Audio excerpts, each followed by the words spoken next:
নমস্কাৰ আপোনালোক সকলোকে পুনৰবাৰ স্বাগতম নস্মাই মজিদ বন্ধুসকল বলগতে চাওক আজি 9টা গুৰুত্বপূৰ্ণ খবৰ।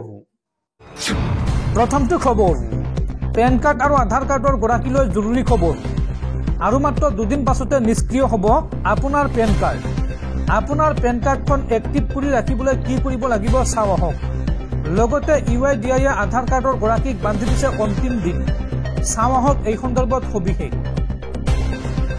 আৰু মাত্ৰ দুদিন পাছতে নিষ্ক্ৰিয় হ'ব আপোনাৰ পেন কাৰ্ড আৰু আপোনাৰ পেন কাৰ্ড এক্টিভ কৰি ৰাখিবলৈ কি কৰিব লাগিব চাও আহক। আধাৰ কাৰ্ড আৰু পেন কাৰ্ডৰ গৰাকীৰ বাবে এই খবৰটো অত্যন্ত জৰুৰী। UIDAI আধাৰ কাৰ্ডৰ গৰাকীক বান্ধি দিছে অন্তিম দিন। 31 ডিচেম্বৰৰ ভিতৰত সকলো আধাৰ কাৰ্ডৰ গৰাকীয়ে কৰিব লাগিব আধাৰ আপডেট। লগতে আধাৰ কাৰ্ডৰ সৈতে লিংক কৰিব লাগিব পেন কাৰ্ড। কিন্তু আধাৰ আৰু পেন লিংক নকৰালে বাতিল হ'ব নেকি আপোনাৰ পেন কাৰ্ড চাও আহক। নিৰ্দিষ্ট সময়ৰ ভিতৰত আধাৰ কাৰ্ড আৰু পান কাৰ্ড লিংক নহ'লে কি হ'ব আপুনি জানেনে? এই সন্দৰ্ভত চাৰ্টাৰ্ড একাউণ্টেণ্ট আৰু বিশেষজ্ঞ উল্লেখ কৰিছে গুৰুত্বপূৰ্ণ তথ্য। যদি আধাৰ আৰু পান লিংক নহয় তেন্তে পেন কাৰ্ড নিষ্ক্ৰিয় হোৱাটো নিশ্চিত। কিন্তু বাতিল নহয় আপোনাৰ পেন কাৰ্ড। আপোনাৰ পেন কাৰ্ডত উল্লেখিত তথ্য সুৰক্ষিত থাকিব। কিন্তু বিত্তীয় লেনদেন বা অন্য ক্ষেত্ৰত ব্যৱহাৰৰ অনুপযোগী হৈ পৰিব আপোনাৰ পেন কাৰ্ডখন আৰু আপোনাৰ সুবিধা হোৱাকৈ আপুনি সক্ৰিয় কৰি ল'ব পাৰিব আপোনাৰ পেন কাৰ্ড। পূৰ্বৰ তথ্য জমা দি সক্ৰিয় কৰিব পাৰিব পেন কাৰ্ড। কিন্তু সক্ৰিয় কৰিবলৈ আপুনি ভৰিব লাগিব জৰিমনা। 1000 টকাৰ জৰিমনা আদায় কৰাৰ পিছতহে পুনৰ সক্ৰিয় হ'ব আপোনাৰ পেন কাৰ্ড আৰু গৰাকীয়ে নিজেই পৰীক্ষা কৰিব পাৰিব বা লিংক কৰিব পাৰিব পেন আৰু আধাৰ। আয়কৰ বিভাগৰ অনলাইন পৰ্টেলত গৈ চাব পাৰিব সকলো তথ্য। 5টা প্ৰক্ৰিয়াৰ মাজেৰে দূৰ কৰিব পাৰিব আধাৰ পেনৰ সমস্যা। তাৰ বাবে আপুনি ক্লিক কৰক অথবা ভিজিট কৰক www.incometax.gov.in আৰু ইয়াৰ পিছতে কুইক লিংক অপশ্যনত ক্লিক কৰক আৰু তাৰ পিছত লিংক আধাৰ ষ্টেটাছ নিৰ্বাচন কৰক আৰু তাৰ পিছত স্ক্ৰীনত প্ৰত্যক্ষ হ'ব নতুন ৱেব পেজ। এই ৱেব পেজত সন্নিৱিষ্ট কৰিব লাগিব আপোনাৰ আধাৰ নম্বৰ আৰু পেন নম্বৰ। ইয়াৰ পিছতে ক্লিক কৰক ভিউ লিংক আধাৰ ষ্টেটাছত আৰু লগে লগে জানিব পাৰিব আপোনাৰ আধাৰ আৰু পেন লিংকৰ সবিশেষ, অৰ্থাৎ আপোনাৰ আধাৰ কাৰ্ডৰ সৈতে পেন কাৰ্ড লিংক হৈছে নে নাই বা কৰিব লাগিব নেকি সেই সকলো তথ্য আপুনি জানিব পাৰিব। পৰৱৰ্তী খবৰ মুছলমানৰ বাবে হাৰাম নতুন বছৰ। নতুন বছৰৰ আনন্দ পালন কৰাটো মুছলমানৰ বাবে হাৰাম। এই সন্দৰ্ভত ফটোৱা জাৰি কৰিলে অল ইণ্ডিয়া মুছলিম জামাতে। নতুন বছৰৰ আনন্দ পালন কৰাটো মুছলমানৰ বাবে হাৰাম। নতুন বছৰৰ উৎসৱ পালন কৰিব নালাগে মুছলমানে। এই সন্দৰ্ভত ফটোৱা জাৰি কৰিলে মৌলানা মুফতি চাহাবুদ্দিনে। অল ইণ্ডিয়া মুছলিম জামাতৰ ৰাষ্ট্ৰীয় সভাপতি মৌলানা মুফতি চাহাবুদ্দিন মুছলমানসকলক নতুন বছৰৰ আনন্দ পালন নকৰিবলৈ আহ্বান মুফতি চাহাবুদ্দিনৰ আৰু নতুন বছৰৰ শুভেচ্ছা দিয়াটো ইছলামৰ বিৰুদ্ধ। এই নতুন বছৰটো কেৱল খ্ৰীষ্টানসকলৰ, ইছলামৰ নহয়। নতুন বছৰৰ দিনটোত আনন্দৰ পৰা মুছলমানসকলক দূৰত থাকিবলৈ আহ্বান জনোৱা হৈছে। মুছলমান যুৱক যুৱতীসকলক এই আনন্দৰ পৰা দূৰত থাকিবলৈ আহ্বান জনোৱা হৈছে। পৰৱৰ্তী খবৰ ধাৰত পোত গৈছে অসম চৰকাৰ। বৰ্তমান 1.55 লাখ কোটি টকা ধাৰত ভৰোৱা অসম চৰকাৰ আৰু তাৰ পিছতো অস্থায়ী পেণ্ডেলৰ নামত কোটি কোটি টকা খৰচ কৰিছে অসম চৰকাৰে আৰু এইবাৰ গণৰাজ্য দিৱসৰ পেণ্ডেলত ধাৰ্য কৰা হৈছে কোটি টকা।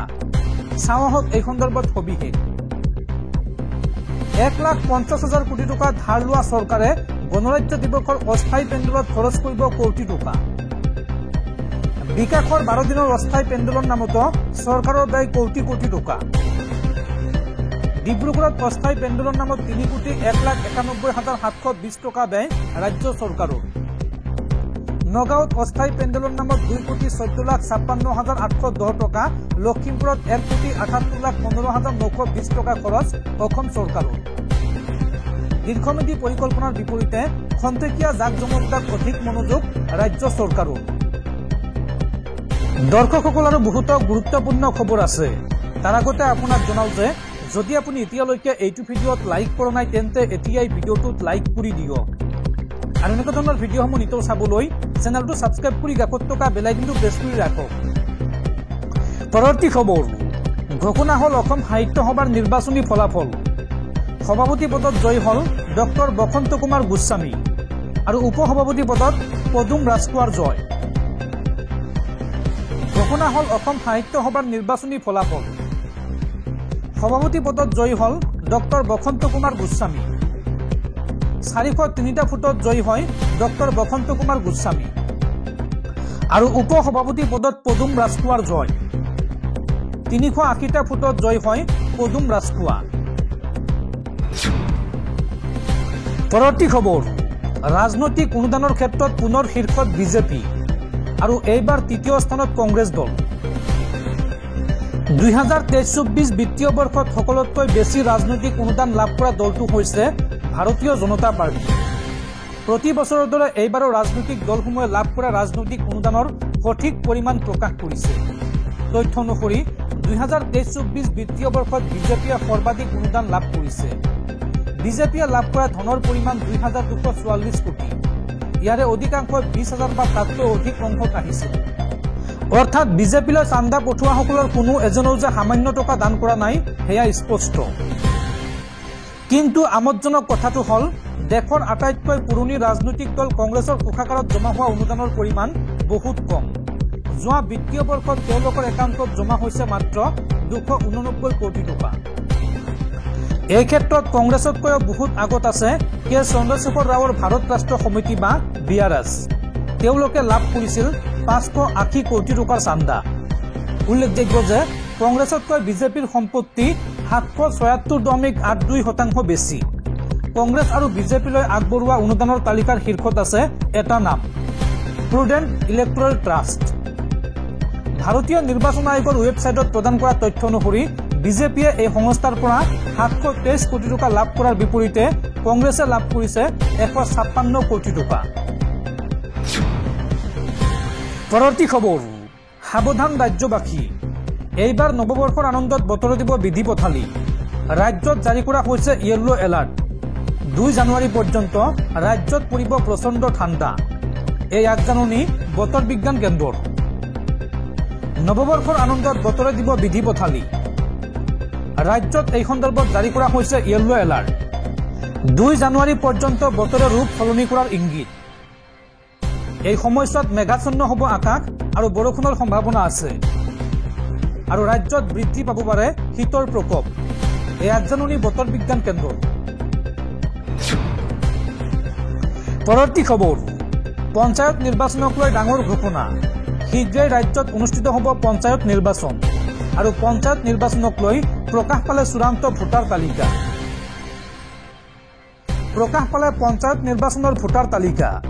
ৰাজ্যিক নিৰ্বাচন আয়োগে প্ৰকাশ কৰিলে চূড়ান্ত ভোটাৰ তালিকা আৰু এইবাৰ তালিকাত সন্নিৱিষ্ট হৈছে 1,80,18,913 জন ভোটাৰৰ নাম আৰু ইয়াৰে 90,60,640 জন পুৰুষ ভোটাৰ আৰু মহিলা ভোটাৰৰ সংখ্যা 89,53,865 গৰাকী। ৰাজ্যত তৃতীয় লিংগৰ ভোটাৰ আছে 408 গৰাকী আৰু 27খন জিলাৰ 397টা জেপিচিৰ বাবে অনুষ্ঠিত হ'ব নিৰ্বাচন আৰু এইবাৰ নিৰ্বাচনত স্থাপন কৰা হ'ব 24,884টা ভোটকেন্দ্ৰ। শেহতীয়াকৈ এই তথ্য প্ৰকাশ কৰিছে নিৰ্বাচন আয়োগে।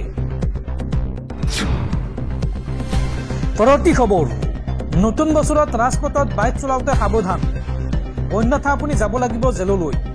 15 জানুৱাৰীলৈকে আৰক্ষীক কঠোৰ হ'বলৈ নিৰ্দেশ মুখ্যমন্ত্ৰী। ৰাজপথত বাইক চলাওঁতে সাৱধান, অন্যথা আপুনি যাব লাগিব জেললৈ। তীব্ৰ বেগত বাইক চলোৱাসকলক ধৰি জেলত দিয়ক। অসম আৰক্ষীক এই কঠোৰ নিৰ্দেশ মুখ্যমন্ত্ৰীৰ। 100 বা 120 কিলোমিটাৰ বেগত বাইক চলোৱাসকলক জেললৈ প্ৰেৰণৰ নিৰ্দেশ মুখ্যমন্ত্ৰী হিমন্ত বিশ্ব শৰ্মাৰ।